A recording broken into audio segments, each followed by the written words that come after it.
آج بیٹے ہمارا اس فرسٹ چیپٹر کا لاسٹ ٹاپک ہے قرآنی آیات اور احادیث کی روشنی میں نشو و نما کا تصور۔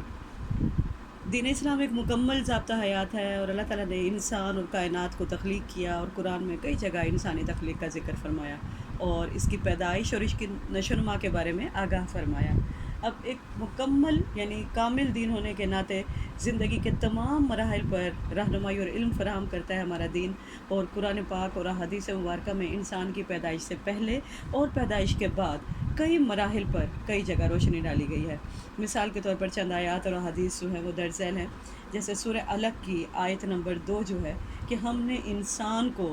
جمے ہوئے خون سے پیدا کیا، یعنی ہم نے انسان کو جمے ہوئے خون سے پیدا کیا، یعنی انسان کو ایک خون کے لوتھڑے سے پیدا کیا۔ اور سورہ 3 کی آیت نمبر 5 ہے کہ یقیناً ہم نے انسان کو بہترین صورت میں پیدا کیا، یعنی لقد خلقنا الانسان فی احسن تقویم، یعنی یقیناً یا تحقیق ہم نے انسان کو بہترین صورت میں پیدا کیا، یعنی انسان کی شکل و صورت، اس کی جسمانی خد و خال، اس کی آنکھیں، کان، ناک، تمام چہرے کا خوبصورت بنانا، انسانی تخلیق جو ہے اللہ تعالیٰ نے اپنی تمام مخلوقات میں سب سے بہترین تخلیق کی ہے، یعنی انسان سے زیادہ خوبصورت اللہ نے کوئی چیز نہیں بنائی۔ اسی لیے اللہ تعالیٰ فرما رہے ہیں کہ یقیناً ہم نے انسان کو بہترین صورت میں پیدا کیا۔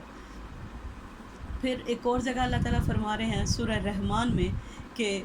اس نے یعنی اللہ نے انسان کو کھڑکنے والی مٹی سے پیدا کیا جو ٹھیکری کی طرح تھی، یعنی انسان کو اللہ نے مٹی سے بنایا۔ اللہ تعالیٰ بتا رہے ہیں انسان کی تخلیق کس طرح سے کی گئی، یعنی انسان کو اللہ نے مٹی سے بنایا۔ جیسے جنات ہیں تو ان کو اللہ تعالیٰ نے آگ سے بنایا، اس طرح فرشتے نور سے بنے ہوئے ہیں، تو انسان کو اللہ تعالیٰ نے کھڑکنے والی مٹی سے پیدا کیا۔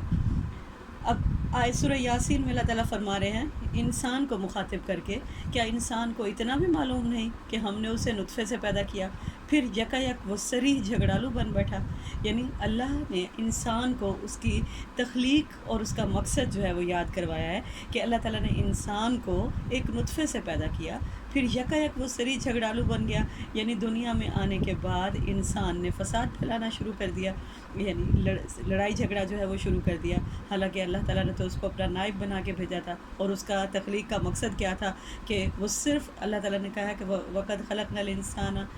فِي أَحْسَنِ تَقْوِيمٍ، لَقَدْ خَلَقْنَا الْإِنسَانَ فِي أَحْسَنِ تَقْوِيمٍ، کہ ہم نے انسان کو بہترین صورت میں پیدا کیا، اور ہم نے جنات اور انسان کو صرف اور صرف اپنی عبادت کے لیے پیدا کیا۔ لیکن انسان جو ہے جب وہ دنیا پہ آیا ہے تو وہ اپنی تخلیق کا مقصد ہی بھلا بیٹھا ہے، اور اسے دنیا میں اتنا دل لگا لیا ہے کہ چھوٹی چھوٹی باتوں پر لڑائی جھگڑا جو ہے وہ کرنے لگ گیا ہے۔ اب آیت نمبر